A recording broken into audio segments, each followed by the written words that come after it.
그 길 나도 따라가오. 모든 물과 피를 흘리신 그 길을 나도 가오. 험한 산도 나는 괜찮소. 바다 끝이라도 나는 괜찮소. 죽어가는 저들을 위해 나를 버리길 바라오. 아버지 나를 보내주오. 나는 달려가겠소. 목숨도 아끼지 않겠소. 나를 보내주오.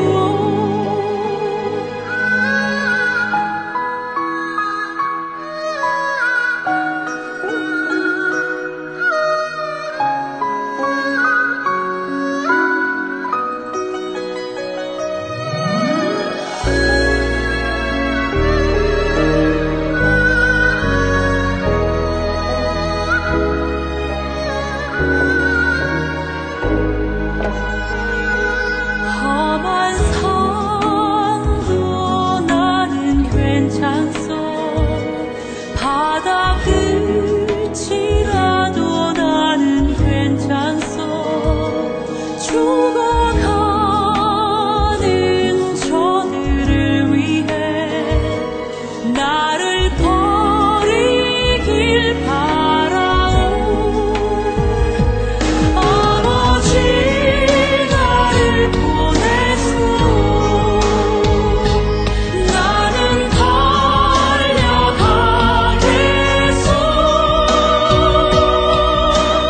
목숨도 아끼지 않겠소.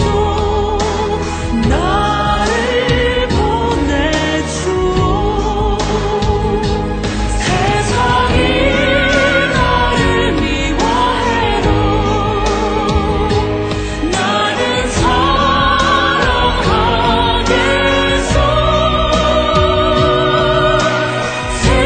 세상을 구원한 십자가 나도 따라가오.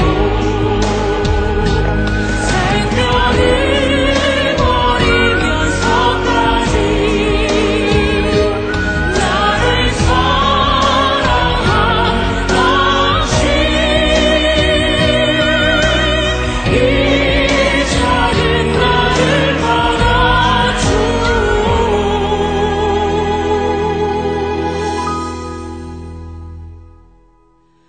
나도 사랑하오.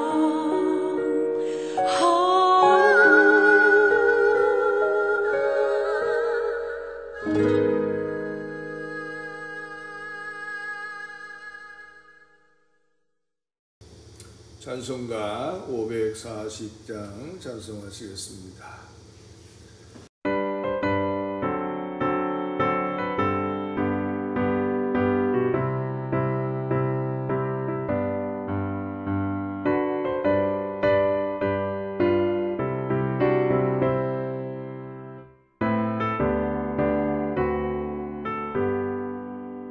주의 음성을 내가 들으니 사랑한단 말일세.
주의 얼굴을 항상 배우니 더욱 친근합니다.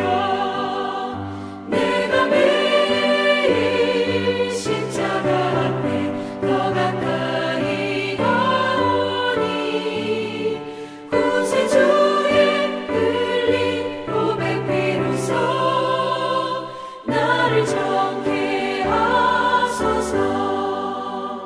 우리 구주의 넓은 사랑을 증량할 자 없으며 주가 주시는 참된 기쁨도 헤아릴 수 없도다. 내가 매일 십자가 앞에 더 가까이 가오니 구세주의 흘린 보배 피로써 나를 정케 하소서.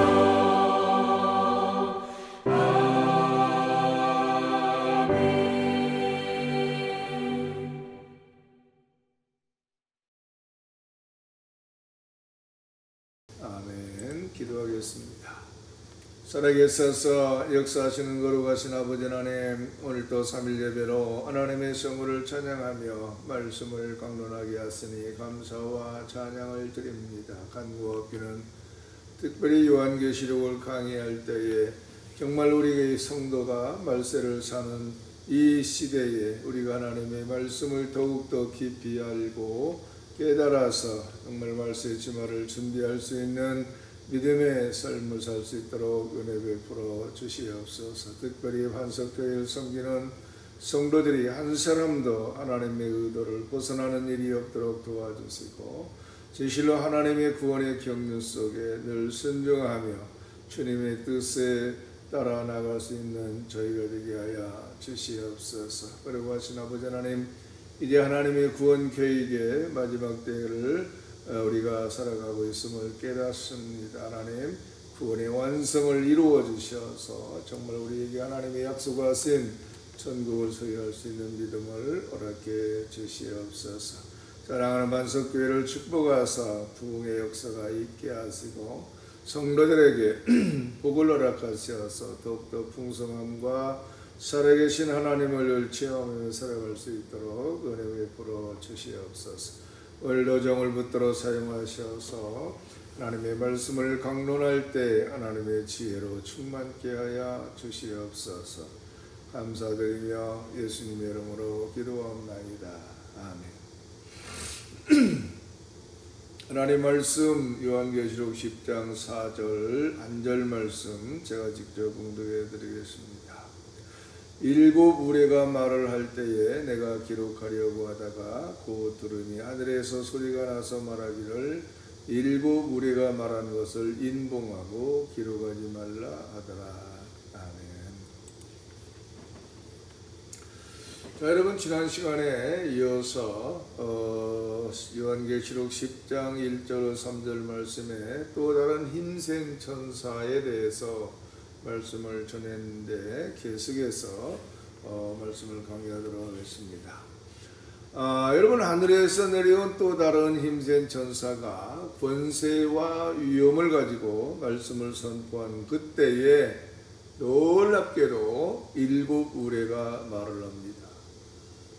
여러분, 이는 단순한 배경음악이 아닙니다. 그 요한은 바로 일곱 우레가 하는 말을 기록하려고 했다고 증언합니다. 즉, 이 소리는 이해할 수 없는 이상한 소리가 아니라 분명한 메시지를 담은 계시의 말씀이었다고 하는 것입니다. 그런데 그 순간 하늘에서 또 하나의 소리가 요한에게 들려옵니다. 기록하지 말라, 인봉하라. 자, 여러분, 이 말씀이 얼마나 충격적으로 느껴지십니까? 하늘의 음성이 들렸습니다. 영혼이 떨리는 메시지가 전해졌습니다. 따라서 그 말씀을 붙잡고 기록하려던 사도 요한의 손이 멈춰집니다. 왜 그랬습니까? 왜 하나님은 자신이 직접 들려주신 말씀을 기록하지 말라고 하신 것일까요?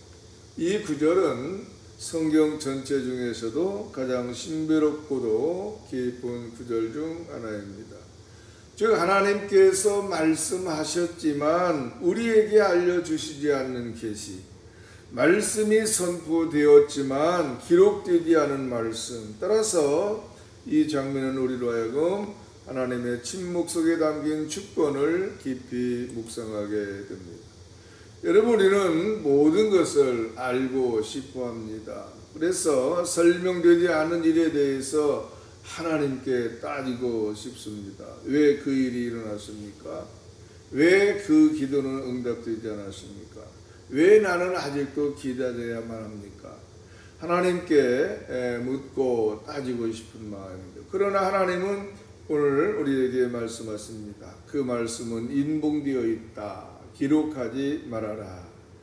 자, 여러분, 하나님의 뜻은 다 말해지지 않을 수도 있습니다. 즉 그분의 섭리는 때로는 우리의 이해 밖에 있으며 우리의 이성과 추론 너머에 존재합니다. 그러기에 신앙은 지식으로만 다 채워지는 것이 아니라 하나님의 침묵 앞에 엎드리는 신뢰로 완성되는 것입니다.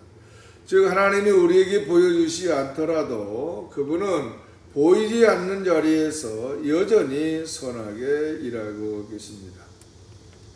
근데 여러분, 여기 요한이 들은 음성은 7 우레가 말한 것이었습니다.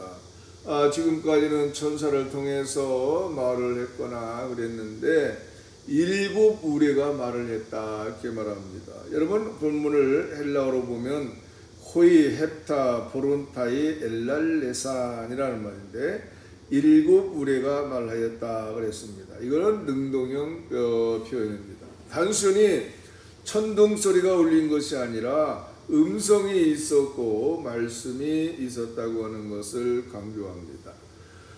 여러분, 여기에서 7 우레에 대해서 좀 더 살펴보면 7 우레의 상징적 정체는 7이라고 하는 것은 요한계시록에서 완전수입니다.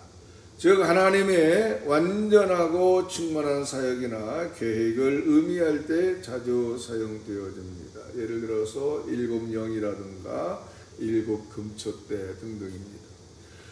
그리고 우레는 무엇인가 하면 바로 천둥이죠. 천둥 친다면 우레를 말하는데 브른테라고 하는 말입니다. 근데 이 우레는 하나님의 음성, 심판, 영광, 계시의 위엄을 상징합니다.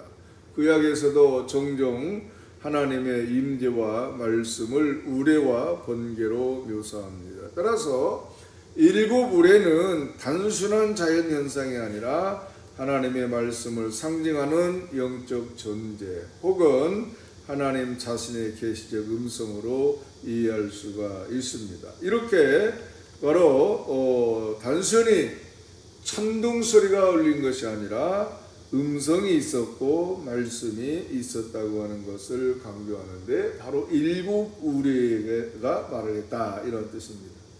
여기서 브론타이, 즉 천둥은 우레를 뜻하는데 구약에서는 우레는 자주 하나님의 임재와 권능, 진노 또는 하나님의 심판으로 심판의 상징으로 사용되어졌습니다.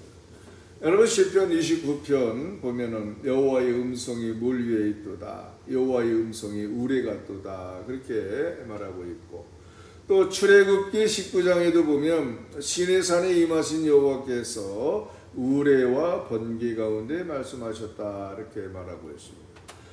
또한 7은 바로 헵타인데 완전성과 충만한 하나님의 수를 상징합니다. 따라서 이 표현은 단지 7번 울린 천둥이 아니라 하나님의 완전한 계시, 하늘의 충만한 음성이 요한에게 응했다, 임했다라고 하는 것입니다. 그런데 그 말씀은 들렸지만 기록되지 않습니다. 즉 하나님의 온전한 말씀이었지만 사람에게는 허락되지 않습니다. 이 신비는 무엇입니까? 그것은 바로 하나님은 모든 것을 우리에게 주시되 때로는 감추기도 하신다고 하는 진리입니다. 여러분, 다니엘 12장에서 하나님은 다니엘에게 이 말을 간수하고 이 글을 봉인하라 이렇게 말씀을 하셨습니다. 바로 그때도 마찬가지 지금도 하나님은 당신의 백성에게 다 보여주시지 않으십니다. 그 이유는 우리가 미성숙해서가 아니라 하나님만이 완전한 시간과 계획을 가지고 계시기 때문인 것입니다. 여러분, 하나님의 침묵은 하나님의 결석이 아닙니다. 즉 그분의 말씀이 보류되는 순간조차 그분은 주권자로서 우리 모든 것을 감찰하고 계십니다. 뿐만 아니라 우리의 삶에도 일부 우리의 침묵 같은 순간이 찾아옵니다. 즉 기도했지만 응답이 되지 않고, 계획했지만 열리지 않고, 애썼지만 설명되지 않는 고난 앞에 멈추어야 될 때 우리는 이렇게 느낍니다. 왜 아무 말씀도 하지 않으십니까? 그러나 요한계시록 10장 4절은 우리에게 이렇게 말합니다. 그 말씀이 없었던 것이 아니라 인봉되어 있을 뿐이다. 여러분, 하나님은 아무 말씀이 없으셨던 것이 아닙니다. 그분은 지금도 일하고 계시고 당신의 때에 당신의 방법으로 그 인봉된 계시를 풀고 7째 나팔을 울리실 것입니다. 사랑하는 성도 여러분, 하나님의 음성, 하늘의 음성은 요한에게 분명하게 말씀하셨습니다. 7 무리가 말한 것을 인봉하고 기록하지 말라. 곧 말씀은 임했으나 기록되지 않았습니다. 계시는 있었으나 전달되지 않았습니다. 하나님은 말씀하셨지만 침묵으로 남기셨습니다. 여러분, 이 장면에서 우리는 믿음의 깊은 진리를 배우게 됩니다. 하나님은 모든 것을 우리에게 말씀하지 않으십니다.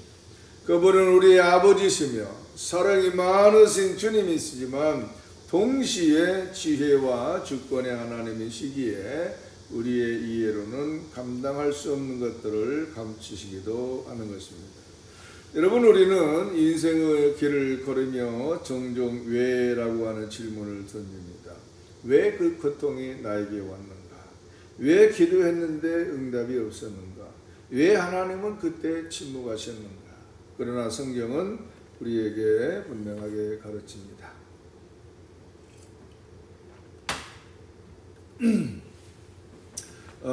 바로 하나님의 침묵도 하나님의 말씀이라고 하는 것.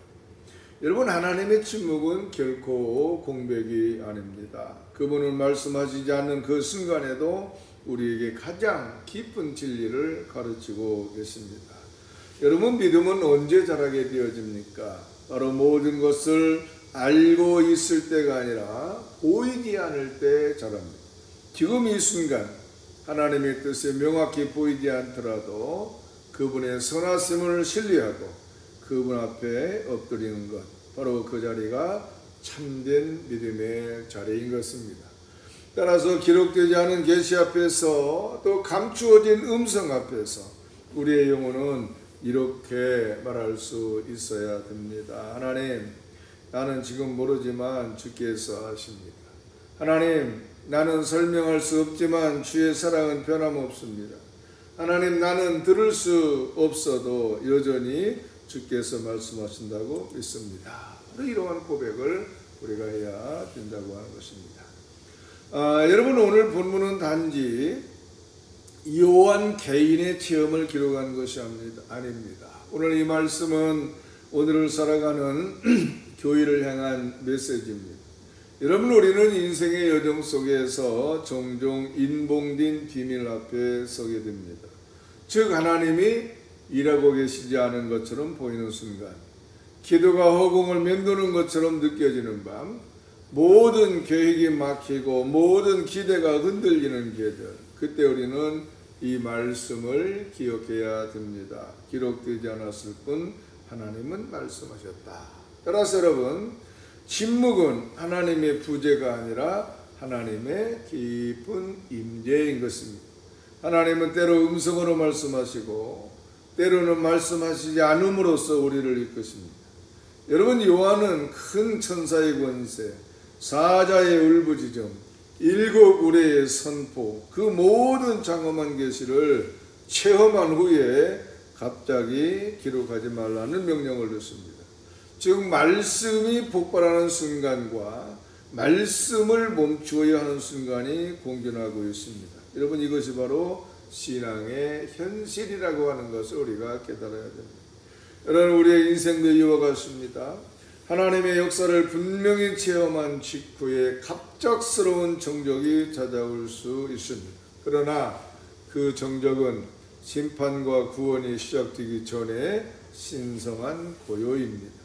바로 그 침묵 속에서 하나님은 우리를 다듬으시는 것입니다. 뿐만 아니라 말씀이 들리지 않은 것 같을 때에 그분은 우리의 영혼을 더 깊은 자리로 초대하십니다. 여러분, 오늘 우리는 이제 기록하지 말라는 명령을 받습니다. 그렇다면 이 말씀을 받은 교인은 어떠한 태도를 가져야 되겠습니까? 첫째로 하나님의 침묵을 신뢰해야 됩니다. 여러분, 하나님의 뜻은 우리의 시간보다 크고 우리의 생각보다 높습니다. 지금은 이해되지 않아도 그분은 여전히 일하고 계십니다. 또한 하나님의 침묵은 실패가 아니라 섭리이며 지연은 포기가 아니라 준비입니다. 그래서 감추어진 뜻 안에서도 하나님의 사랑은 줄어들지 않는다고 하는 것을 우리가 깨달아야 됩니다. 두 번째로는 지금 주어진 말씀에 충실해야 되는 것입니다. 여러분, 요한은 더 알고 싶었고 또 더 기록하고 싶었습니다.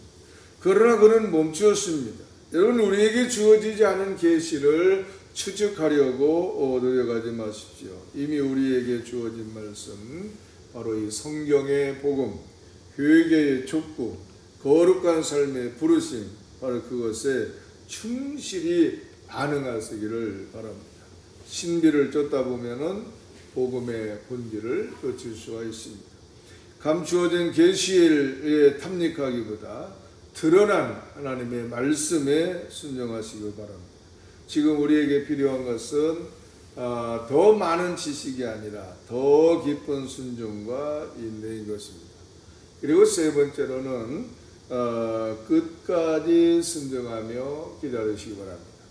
여러분, 요한은 기록하려다가 멈췄습니다. 그 멈춤은 실패가 아닙니다. 곧 일곱째 나팔이 울릴 것이기 때문입니다. 하나님의 계획은 완성되어 가고 있습니다. 여러분, 우리가 이해하지 못할지라도 그분은 결코 멈추지 않습니다. 그러므로 성도는, 즉 교회는 인내하며 희망을 잃지 않아야 됩니다. 바로 오늘의 침묵은 내일의 완성을 준비하고 있는 중이라고 하는 것을 우리가 깨달아야 될 것입니다. 여러분, 요한이 들은 그 일곱 우레의 소리는 우리에게 들리지 않는 계시일 수 있습니다. 그러나 그 침묵 안에서 우리는 분명히 하나님의 부르심을 듣습니다. 말씀을 멈춘 것 같아도 하나님의 계획은 쉬지 않고 움직이고 있습니다. 그분의 뜻은 잠들지 않습니다. 그분의 섭리는 여전히 우리를 붙잡고 계시는 것입니다. 사랑하는 성도 여러분, 오늘도 우리는 감추어진 일 앞에, 또 하나님의 주권 앞에, 기록되지 않은 말씀의 비밀 앞에 서 있습니다. 그러나 그 자리는 두려움의 자리가 아니라 거룩한 경유의 자리입니다. 따라서 그 자리에서 우리는 이렇게 고백할 수 있어야 됩니다. 하나님, 저는 다 할 수 없어도 주를 신뢰합니다. 나는 지금 응답을 듣지 못해도 주의 뜻에 순종합니다. 기록되지 않은 계시 앞에서도 나는 멈추지 않겠습니다. 주님 말씀하시든 침묵하시든 나는 끝까지 주를 따르겠습니다. 바로 이러한 신앙을 고백할 수 있는 귀한 성도 되시기를 주님으로 축원합니다. 기도하겠습니다. 사랑과 신비로 충만하신 거룩하신 아버지 하나님, 요한이 들었던 일곱 우레의 음성처럼 우리의 삶에도 감추어진 하나님의 뜻이 있음을 깨닫습니다. 그 뜻이 때론 기록되지 않고 이해되지 않으며 기다림 속에 남겨질지라도 우리는 여전히 주님을 신뢰합니다. 거룩하신 아버지 하나님, 침묵 중에도 말씀하고 계신 줄 믿습니다. 보이지 않아도 일하고 계신 줄로 믿습니다. 오늘도 감추어진 뜻 앞에서 고개 숙이고 마음을 내려놓고 믿음으로 걷게 하옵소서.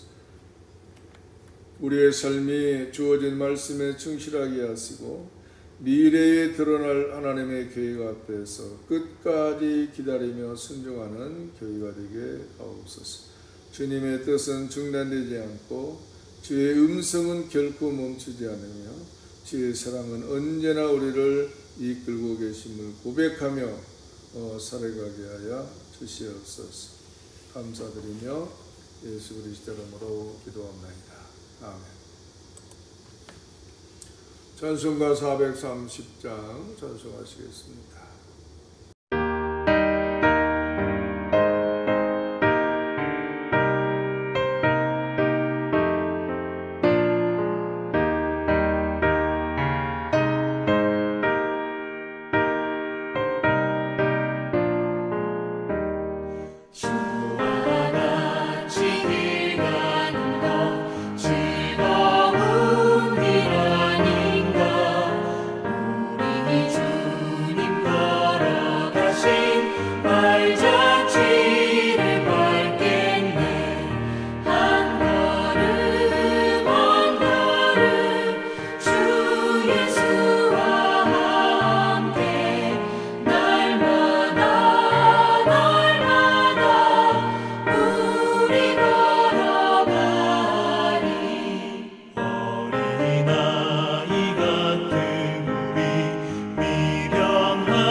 아멘. 주기도문으로 수요 예배를 마칩니다.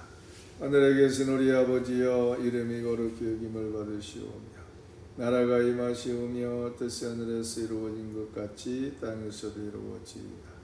오늘 우리에게 일용할 양식을 주시옵고 우리가 우리에게 죄 지은 자를 사하여 준 것 같이 우리 죄를 사하여 주시옵고 우리를 시험에 들게 하지 마시옵고 다만 악에서 구하시옵소서.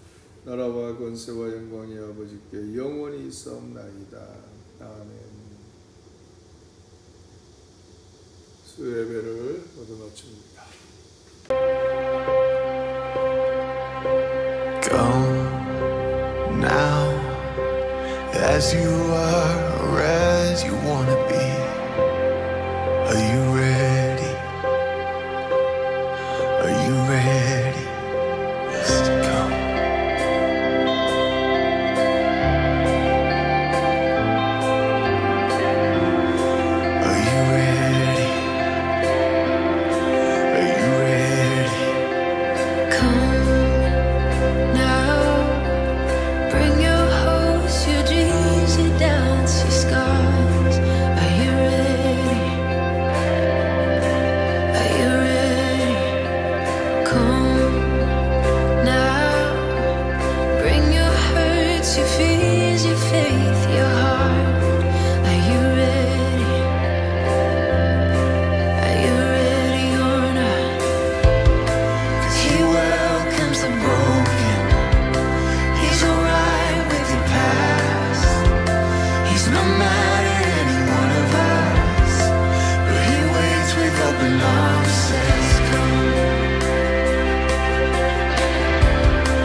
Are you ready?